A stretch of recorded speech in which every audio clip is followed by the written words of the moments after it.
65 years ago, in one of the most daring actions in military history, the RAF attacked Hitler's dams with a secret weapon, the bouncing bomb. That was the last time bomb aimer Johnnie Johnson came to the Ruhr Valley in Germany. Johnny's target was the Sorpe Dam. Now, for the first time since then, he's back.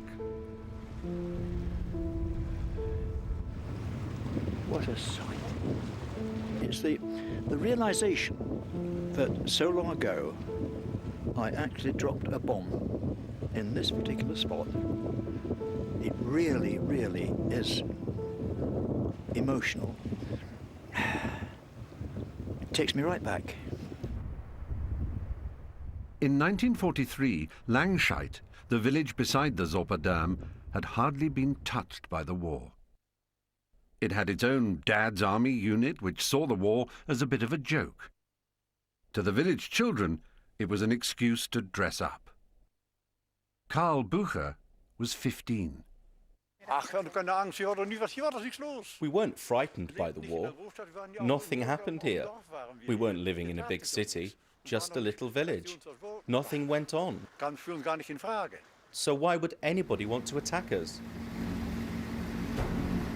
But then, just after midnight on May the 17th, Johnny and his crew arrived in their Lancaster bomber. The Sorpe Dam, unlike the other two dams, had massive earth banks protecting its concrete core. Rather than bounce their bombs over its water, 5 Lancasters would have to fly along the face of the dam and each drop its bomb at precisely the same spot to blast it open. We came in the first time, and it's bloody difficult coming down the side of the hill. Down over the top now. We couldn't get it properly lined up, so I called dummy run. We heard the plane's engines. Then we saw it getting nearer and nearer. It flew over the village, and then it turned and came back. So we went round again, and we went round there and up to the church again and back down again. And we did that after about the 6th or 7th time. From the rear turret came this comment, "Oh, somebody got that bomb out of here?" Some villagers, among them Fritz Wortmann, took cover in the worst possible place, a tunnel inside the dam. I remember it vividly. I was 14 years old. We took cover down in the tunnel under the dam. We could hear the engines even down there. So the plane must have been flying really low, looking for its target. Actually, we were down to about 30 feet at that stage. When I said bomb gone, thank Christ came from the rear turret just like that. Suddenly, there was an almighty explosion. There was a huge explosion, which blew the doors of the tunnel off. I was up on the hill and felt the pressure wave and saw a huge column of water 100 meters high. Down in the tunnel, the whole place shook. The children were all screaming. Johnny's bomb scored a direct hit, but, as this recently discovered photograph shows, it only crumbled the top of the dam. It didn't breach it. If the Sorpe Dam had broken, it might have shortened the war.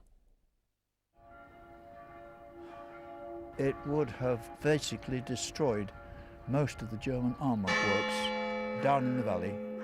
It was the run would have gone straight down into the armament factories. But the attack failed because none of the 4 other Lancasters targeted at the Sorpe got through. Johnny was shocked to find himself on a solo mission. Nobody else was there when we got there, and it didn't look as though anybody had been. And nobody arrived whilst we were there, and we'd no idea why. It was just unfortunate. If the 5 of us didn't get through to it to start with, that would have made a tremendous difference. The other 4 planes in Johnny's group didn't get near the Sorpe Dam. But a reserve Lancaster was also directed to the Zorpa and crashed on its approach. Johnny wants to find out what happened to it and other planes that went missing. It's the beginning of a new stage in his journey, which will bring him face to face as never before with the loss of his Dambuster comrades. One of your colleagues, Bill Utley, he was shot down in this area. Ah, yes. Johnny and his grandson Richard's first stop is Ostbusch, Westphalia.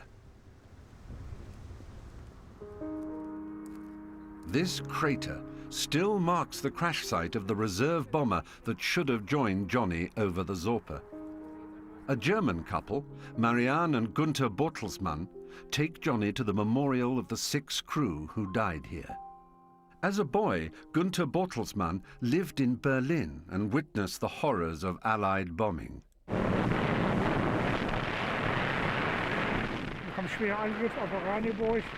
There was a heavy attack, and more than 400 people were killed.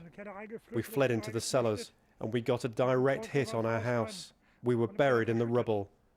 Later, they dug us out, and we all got out alive. All alive, thank God. Yet Gunther doesn't blame the RAF. No, it was Hitler we hated. Hitler was the cause of it all. Among the crew killed here was Johnny's friend Warner Otley. He was 20 years old, the youngest pilot on the dam's raid.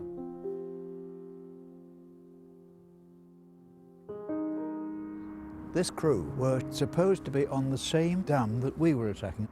We had been laid off, so we were behind everybody else getting there. What we couldn't understand was why there was nobody there when we got there. And we just couldn't understand why. Poor old Otley was here, dead, killed, shot down here. I had no idea where he was. Now I know. Thank you very much, both of you. Thank you very much, Gunther. This, obviously, was the reason that he wasn't at the Zorpa when we got there. When you got there, yeah. That was basically it. He was one of the others that didn't make it. Bang, that was it. They were all gone. What a way to go. God. For the last 15 years, Gunther and Marianne Bortelsmann have looked after this memorial to the British crew. And these two people, really, they are so caring. Is a fantastic memorial. Johnny's next stop is Emmerich, where in 1943 Hans Durwald was a 16-year-old member of the Hitler Youth. On the night of the dam's raid, he was manning the town's anti-aircraft defences. I was on a light flak gun. I saw the bomber approaching, and I opened fire immediately. And after about 2 rounds, it caught fire and came down. Hans Durwald shot down Johnny's colleague, Henry Maudsley. He won a medal that night, but he's not proud of it. I realize who started the war. I know it was Hitler who started it. Today I just can't believe how we were all seduced by him.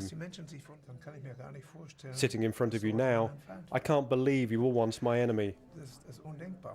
I have no feelings of hatred for you or anything like it.